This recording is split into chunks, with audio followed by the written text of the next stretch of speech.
চেষ্টা করবেন আপনার কান পর্যন্ত যেন ওই কথাগুলো কখনোই না পৌঁছায়, যে কথাগুলো আপনার অবর্তমানে আপনার সামনে রসগোল্লা সাজা মানুষগুলো বলে বেড়ায়। বিশ্বাস করেন, যদি আপনি একবার বুঝে ফেলেন যে আপনার পিঠ পিছে আপনার একান্ত বিশ্বস্ত মানুষগুলো আপনার সম্পর্কে কি বলে বেড়ায়, তাহলে তাদেরকে ঘৃণা করতেও আপনার ঘৃণা লাগবে।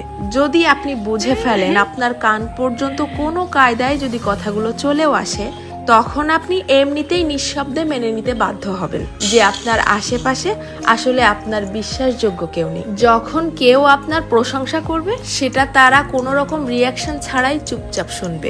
অথচ কেউ যখন আপনার সম্পর্কে খারাপ কিছু বলবে, সেটা দেখবেন যত দ্রুত সম্ভব এরাই মানুষের মধ্যে ছড়িয়ে দিবে। আপনি যতই ভালো হন, যতই তাদের হেল্প করেন, যতই তাদের সাথে ভালো মনে মিশতে চাওয়ার চেষ্টা করেন, কোনো লাভ নেই। কারণ এরা আপনাকে হিংসা করতেই বেশি পছন্দ করে। আপনার সামনে দেখাবে যে আপনাকে ভালোবাসে, অথচ আপনার পিঠ পিছে আপনাকে প্রচন্ড লেভেলের হিংসা করে। দীর্ঘদিন ধরে সবকিছু জেনেও চুপচাপ সহ্য করতে করতে যখন আপনি তাদের মতের অমিল হয় এইরকম সামান্য দুই একটা কথা বলে বসবেন, তখনই বুঝতে পারবেন তাদের আসল রূপ।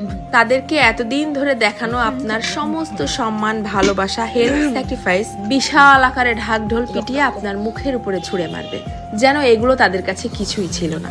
আমার কথাগুলো বিশ্বাস হচ্ছে না? আপনি আপনার জীবন